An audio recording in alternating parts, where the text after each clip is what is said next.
Hi Jody, it's Randy here from Randy Cycle Service, and I just hope you can hear me okay over your Matchless. Got your G80CS running, got it fired up, but we have an issue with the Magneto.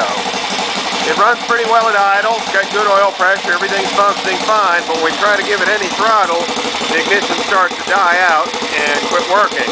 Now I can demonstrate to you what I've got here, and that is a timing light connected to the Magneto, so that you can see that it's flashing, but it's intermittent occasionally. And you can also see when I try to rev the throttle up just a little bit, that it will start to drop out and the bike will backfire.